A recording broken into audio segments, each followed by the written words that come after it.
Welcome to the August 30th, 2023 board meeting. My name is Sang-Oh, President of the board. Before we convene, I'd like to remind everyone present that the board is a consumer protection agency charged with administering and enforcing pharmacy law. Where protection of the public is inconsistent with other interests sought to be promoted, the protection of the public shall be paramount.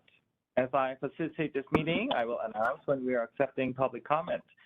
I have advised the meeting moderator to allow 3 minutes for each individual providing comments. As indicated on the agenda, there are several public meeting locations. Members of the public also have the opportunity to provide public comment via WebEx. At appropriate times, we will begin with public comments for individuals attending in person, followed by public comments by individuals participating via WebEx. This approach is necessary to facilitate this meeting. Before we get started, I would like to ask staff moderating the meeting to provide general instructions. Shelley? Thank you. So for today's meeting, we will be utilizing both the WebEx question and answer feature.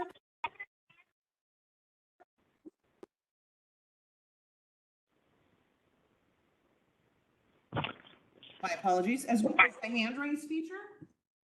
When President O calls for public comment, I will open the Q&A panel. I will display a slide that will give you instructions on how to access that. You will type the word comment into the text box and submit that to our panelists. If you'd like to raise your hand, you can do so by locating the hand icon on your screen. For our calling users, you would dial *3 to raise your hand. We will take comments in the order that they are received. As President O mentioned, we will be allowing 3 minutes for comments, and I will provide a 10-second reminder when your time is about to expire. And with that, I'll turn the floor back over to President O. Thank you, Shelley. I'd like to take a roll call to establish a quorum. I will do so by taking member attendance at the various locations, starting with members in Sacramento. Maria Serpa? SNC member present. Thank you, Maria. Jig Patel? Present. Thank you, Jig. Moving to San Jose location. Renee? Good morning. Renee Barker, present, licensee member. Thank you. Next is Fresno location. KK? Yes, sir. Present. Thank you, KK. Moving to Pasadena. Is Indira there yet? Yes, she's here. Perfect. Indira? Thank you. Jesse? Present. Thank you, Jesse. And is Nicole there as well? Present. Hi, Nicole. Thank you for joining. And then last here in San Diego, Jason Wise. Across the table looking at you, President O. Thank you. And I am here. A quorum has been established. In addition, there is a public meeting location in Norwalk. Chang, is anyone there at the location? No, President O. There are no board members present at this time. Thank you so much, Dr. Song. A quorum has been established. I truly appreciate everyone's time and commitment to the board and California consumers. I ask everyone participating today to be respectful of the work before the board today. The board respectfully requests that when comments are provided, they're done so in a professional manner consistent with how the board conducts its business. Next, agenda item 2, public comments for items not on the agenda. We will now accept public comments for items not on the agenda. You're not required to identify yourself, but may do so. I would like to remind everyone that the board cannot take action on these items except to decide whether to place an item on a future agenda. Members, following review of the public comments for this agenda item, I will ask members to comment on what, if any, items should be placed on a future agenda. As a reminder, this agenda item is not intended to be a discussion, rather an opportunity for members of the board and members of the public to request consideration of an item for future placement on an agenda, at which time discussion may occur. We will begin with public comment from individuals in Sacramento. Anyone there in Sacramento?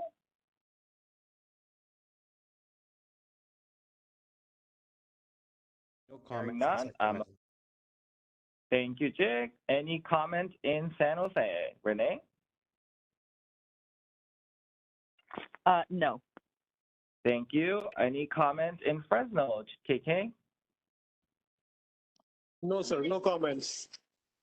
Thank you, KK. Any comments from Pasadena? Jesse, Indira, and Nicole? All right, thank you. And there are no comments in San Diego location, and there are no comments from Norwalk location. Dr. Song, if you can just confirm. Yes, confirmed, President O. No public member present. Thank you so much. Moderator, we're ready for public comment from individuals participating via WebEx. All right, as you heard, our public comment period is open. Our Q&A panel is open. If you'd like to make a comment through the Q&A, you can click on that Q&A icon, type the word comment into the text box. You may also raise your hand. Our first comment comes from, and I'm going to apologize if I butcher your name, Andre Peters. Andre, I've sent the request to unmute your microphone. You will have 3 minutes as a reminder. Yeah.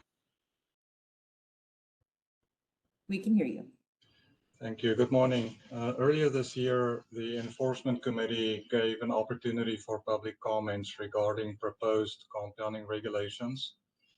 And we would like to recognize that many of the public's concerns were addressed after this process. However, we remain concerned with several proposed regulations that will be detrimental to public safety and the patients that we serve. An example is the proposed CCR 1736.1 that specifies immediate use sterile compounding. USP 797 changed immediate use standards from 1 hour to 4 hours. It also removed a requirement where failure to administer could result in a loss of life or in intense suffering. Please note that USP made these changes to help preserve access to medications for patients. The proposed regulation as it's written has the potential to burden pharmacists in hospitals with documentation where they are assisting with a code blue. These situations are usually fast-paced, really intense, stressful, and traumatic for all staff participating in it. And the proposed regulations will require pharmacists to document compounding information of compounds they make at the bedside while they're also performing CPR on a patient. These regulations will also prohibit pharmacy staff from compounding where an engineering control is not functioning correctly. And if a pharmacy cannot compound drugs in a hospital for immediate use, hospitals will need to close their facilities to new patients and transfer their patients out to other hospitals if they're not allowed to compound for immediate use when some of those engineering controls are down. We would like to express our concern regarding this proposed regulation as well as a number of others, and would respectfully like to ask the board to revisit the public's concerns at a future meeting. Thank you for your time. Thank you for the comments. Our next comment comes from Charles Daniels. Charles, I've sent the request to unmute your microphone.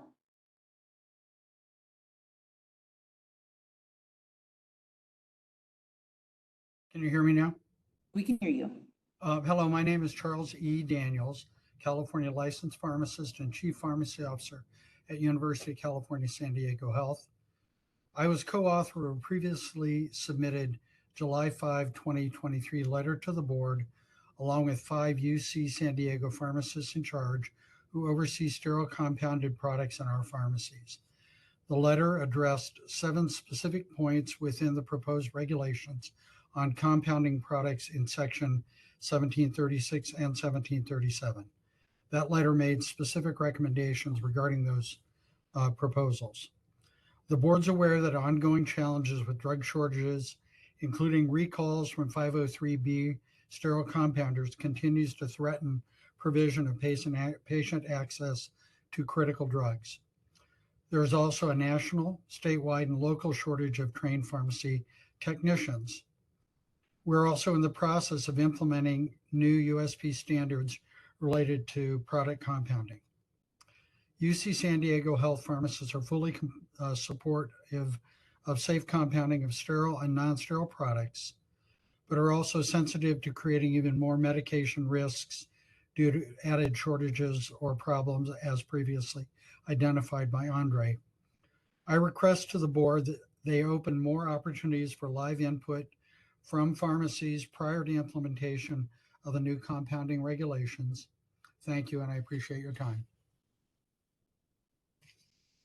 Thank you for the comments, Dr. Daniel. Our next comment comes from Jackie Stover. Jackie, I've sent the request to unmute your microphone.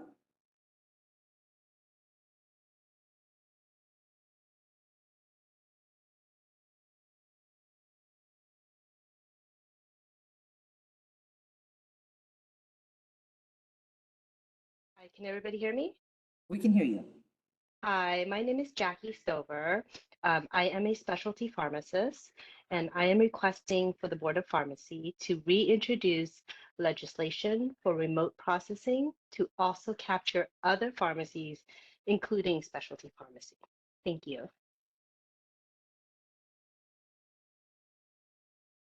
Thank you for the comments. Our next comment comes from Melanie Horn. Melanie, I've sent the request to unmute your microphone.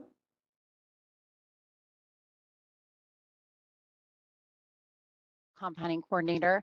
I'm calling in representing Sutter Health System compounding facilities in California who serve 3.3 million patients in 2022 across our extensive California healthcare ecosystem. We represent 27 acute care campuses and over 4,000 inpatient beds. I want to express my gratitude to both the board committee and the enforcement committee who drafted and worked with us with public comment to revise language, repeal and replace existing California regulation to harmonize to the compounding requirements. This is a significant benefit to have rulemaking initiated timely. However, I am submitting public comment to request for a future agenda item to address the impact that we are seeing on shortages of products and of 503Bs on compounding, and how some of the potential restrictive requirements that have been added by our proposed language potentially are going to create a significant financial burden expressed both by Andre Pierce as well as our colleagues down in San Diego. We definitely do not want to restate federal law or try to go below USP standards. However, some of the additional standards have been drafted. There is significant public comment in some of those areas where there's not a clear basis for how the actual work is impacted to compounding personnel or a clear benefit to patient safety. Some of these impose significant costs as well as operational burdens to facilities. Some specific examples of the proposed regulations include lumping in segregated compounding areas to require restrictive temperature requirements of must be fully 20 degrees or cooler, changing outer gloves between every single compound, using respirators that are mandated as particular types of vapor respirators, despite what type of HDs would be used if cleaning their areas. As well as requiring disposable sterile mats to be changed after every single drug. If you count every chemotherapy provided in California and you consider how many sterile mats would be used, this is a significant cost burden and operational burden to our teams. In addition, requiring a specific PEC for something like sterile allergenic extracts could prohibit the ability for a small pharmacy to provide allergenic extract services. I definitely think it's part of the rulemaking process, but I hope to see this considered on a future agenda, specifically around the climate that we're in now with fires, with shortages, and really try to address those and harmonize our California regulations to meet those demands on our teams. Thank you so much for your time and opportunity to speak. Thank you for the comments, Dr. Horn. Next comment comes from Keith Yoshizuka. Keith, I've sent the request to unmute your microphone. California Society of Health System Pharmacists. The Board of Pharmacy waiver for remote processing for hospital pharmacies expired August 9th. Now, this was a stopgap measure to allow that remote processing to continue pending passage of AB 317, which would basically make permanent the remote processing for hospital pharmacies. As of yesterday, it was still held at the desk in the Senate. And in as much as the next board meeting is in a couple of weeks, I'm hopeful, and I'm sure you are too, that the bill will finally be passed and signed by the governor by the time the next board meeting occurs. However, if it doesn't, as a contingency, I would request as an agenda item at the next meeting, some sort of guidance to our colleagues in the hospital pharmacies as to how to handle the requirement that the pharmacists review all medication orders before it is administered to the patient. Thank you very much. Thank you for the comments, Dr. Yoshizuka. Our next comment comes from Sam. Sam, I've sent the request to unmute your microphone.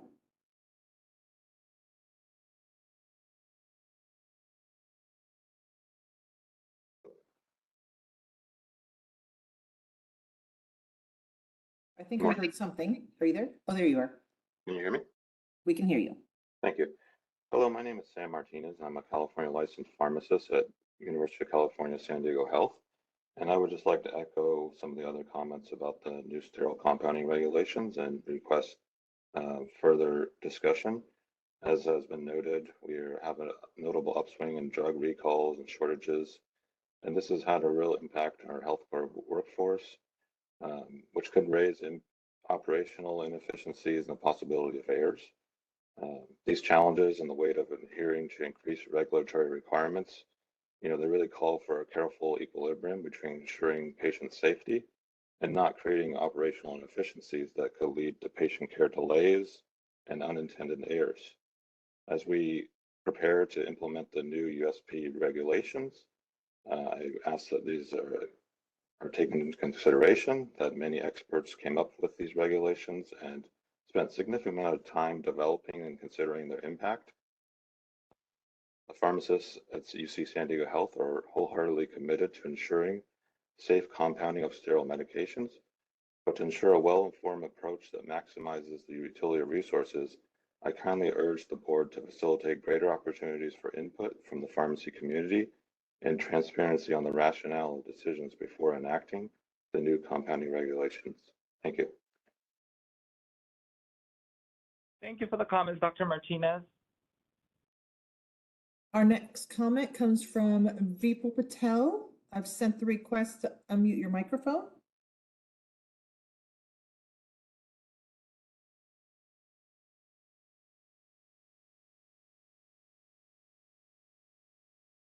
I see that you are unmuted. Good morning. Can you hear me? We can hear you.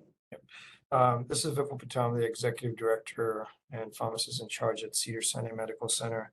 And I'd like to just echo the comments previously made by Dr. Peters, Dr. Daniels, Dr. Horn, and Dr. Martinez. We appreciate the efforts of the board as well as the enforcement committee in really working with many of us in terms of addressing some of our concerns in previous meetings. But as many have already stated, the significant impact of some of these changes as it gets to financial and operational burdens are very significant. And as Dr. Martinez mentioned, the balance between putting that burden on our pharmacists and our technicians and compromising safety really needs to be evaluated and really looked at in terms of how this will impact the way we provide care. There have been many examples that have been provided in terms of shortages, the workforce challenges that we're all facing at the moment, and those all can be compounded further by regulations that we all have to comply with, which again, many of us are still trying to operationalize and determine how it's going to impact our patients and their needs. And I think it's something that I would respectfully ask the board to consider adding to their future agenda for further discussion. Thank you. Thank you for the comments. Our next comment comes from Enos Anton. I've sent the request to unmute your microphone. Everyone. We can hear you. Hi, my name is Ines Anton. I'm a California registered pharmacist for 10 years, and I worked 3 years remotely. I'm a specialty pharmacist, and I want to echo Jackie Stover comment by requesting the Board of Pharmacy to please reintroduce legislation for remote processing to also capture other pharmacies, including specialty pharmacy. Thank you so much for your time and giving me the opportunity to comment. Thank you for the comments. And our last request at the moment is from Safia. Safia, I've sent the request to unmute your microphone. I would like to continue the conversation about remote processing for non-hospital pharmacies, especially in the talks of COVID maybe peaking again, and also in response to recent natural disasters happening in California. I just believe that we should continue having conversation about possible permanent solutions. Thank you so much. Thank you for the comment. And it looks like that's our last request for comment through WebEx. Would you like me to close the Q&A panel? Thank you. Thank you, Shelly. I really appreciate that. And I really, really appreciate everyone's public comments. Thank you. And so I'm going to bring this discussion back to members. I know there's significant comments about compounding related regulations. Just let everyone know I am not able to see if anyone is raising their hands, and this is going to have to be a little bit of an old school conference call kind of a type of discussion. So anyone needs to speak up, just please, we ask you identify yourself before you speaking, and then just go ahead and speak. And I'm guessing there will be a lot of discussion before we move on to the next agenda item. So go ahead. Anyone with any thoughts? This is Maria. Go ahead, Maria. And I just wanted to thank all the I'm sorry, I'm getting some feedback here. I just wanted to thank the members of the public for their comments on compounding, and to remind the board and the members of the public that this is the draft regulations are now undergoing rulemaking process, which includes hearings. There will be hearings scheduled to go through the details of the draft regulations. I encourage everyone to participate and submit written comments to the regulations when they're published. The comment period has not yet opened, so keep your eyes open for the time when the comment period is open, and the regulatory process is very detailed and everyone will have an opportunity to comment. Thank you. Thank you, Maria. I do believe also we have an agenda item for September meeting that hopefully will also address some part of the concerns that were raised. Any other member comments before we move on?